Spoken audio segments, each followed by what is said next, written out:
এখন আমরা ধারার পদ নির্ণয়ের কয়েকটা গুরুত্বপূর্ণ ম্যাথ সলভ করব। তো প্রথম যে ধারাটা দেওয়া আছে 2, 4, 3, 7, 4, 10, 5 ধারাটির দশম পদ কত হবে? আমাদের এই ধারাটার দশম পদটা জানতে চাইছে। তো আমরা যদি ধারাটা একটু খেয়াল করি, আমি যদি একটু লিখি এখানে সলভ করার জন্য 2, 2, 4, 3, 7, 4, 10, 5 এখানে পদ দেওয়া আছে 1, 2, 3, 4, 5, 6, 7 7টা দেওয়া আছে 8, 9, 10 আমাদের চাইছে দশম পদটা, মানে এই পদটা জানতে চাইছে, বের করতে বলছে। তো এটা যদি একটু খেয়াল করি, এখানে প্রথম পদ, তৃতীয় পদ, পঞ্চম পদ, সপ্তম পদ সিকোয়েন্স মেনটেন করতেছে, অর্থাৎ 2, 3, 4, 5, তার মানে এর পরবর্তী একটা পদের পরে পরবর্তী পদটা সিকোয়েন্স মেনটেন করবে, অর্থাৎ 2, 3, 4, 5 এটা হবে 11 হবে 6। তাইলে আমরা এখন দ্বিতীয় যে ধাপটা একটু অনুসরণ করব। দেখেন এখানে এই এর মানে মাঝখানের পদগুলোর মধ্যে পার্থক্য 3 করে বাড়তেছে, অর্থাৎ এটা যদি খেয়াল করি 4 4 সাথে 3 যোগ করলে 7, 7 সাথে 3 যোগ করলে 10, 10 সাথে 3 যোগ করলে তাহলে এটা হবে 13, 13 সাথে 3 যোগ করলে হবে 16। অর্থাৎ আমাদের যে রিকোয়ার্ড যে প্রশ্নে যেটা জানতে চাইছে যে দশম পদ কত হবে, তাহলে আমাদের দশম পদ হবে 16, এটাই আনসার।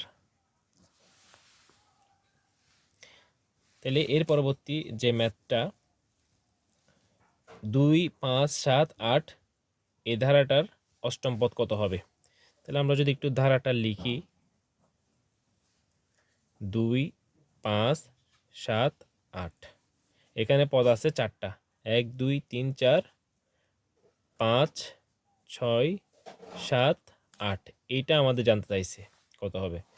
তাহলে আমরা যদি দেখি এখানে প্রথম পদ আর তৃতীয় পদ এদের পার্থক্য হচ্ছে আপনার 5 করে, আর তাইলে দ্বিতীয় পদের সাথে একটু কম্পেয়ার করি চতুর্থ পদ, এদের মধ্যে পার্থক্য হচ্ছে 3 করে। তাইলে প্রথম তৃতীয়, তাহলে পঞ্চম পদটা কত করে বাড়বে? 5 করে বাড়বে, তাহলে এটা হবে 12। তাহলে এটা 12, 5 করে যেহেতু বাড়তেছে এক ঘর বাদ দিয়ে তাহলে 12-র পরে 5 যোগ করলে এটা হবে 17। আচ্ছা, তো আমরা এখন যে দ্বিতীয় সিকোয়েন্সটা মেনটেন করি যে 5-এর সাথে এটা 8 পার্থক্য 3 করে বাড়তেছে, তাহলে এটা 8, 8-এর সাথে 3 যোগ করলে হবে 11, 11-এর সাথে 3 যোগ করলে হবে 14। তাহলে আমাদের যে জিনিসটা জানতে চাইছে যে এই ধারাটার অষ্টম পদ কত হবে, তাহলে অষ্টম পদ হবে 14, এটা 3 করে বাড়তেছে।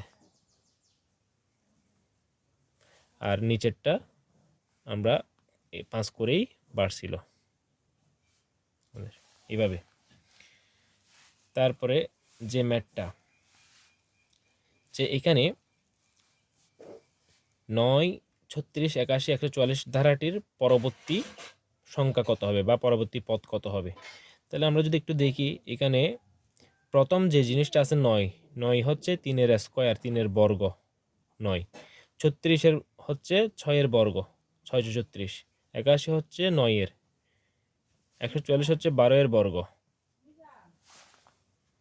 তাহলে এখানে আমরা দেখতেছি যে এখানে 3 করে করে বাড়তেছে, 3, 6, 9, 12, তাহলে পরবর্তীটা কত হবে? 15, 15-এর বর্গ। তাহলে 15-এর বর্গ কত হয়? আমরা জানি 15-এর বর্গ 225, 15-এর বর্গ হবে কত? 225। তাহলে এখানে খালি পরবর্তী সংখ্যাটা হবে 225, এটাই আনসার। এর পরবর্তীতে যে ধারাটা আছে 8, 11, 17, 29, 53, তাহলে আমরা যদি একটু এখান থেকেই দেখি যে 8, 8-এর সাথে 3 যোগ করলে 11, 11, 17 থেকে 11 মানে এর পরবর্তী পার্থক্য হচ্ছে 6, এর পরবর্তী পার্থক্য হচ্ছে 12, এর পরবর্তীতে 24, অর্থাৎ দ্বিগুণ করে বাড়তেছে, 3, 3 দুগুণ 6, 7 দুগুণ 12, 12 দুগুণ 24। তাহলে এর পরবর্তী পদটা কত হবে? 24 দুগুণ 48 যোগ হবে, 48 করে বাড়বে। তাহলে আমরা যদি 53-এর সাথে 48 যোগ করে দিই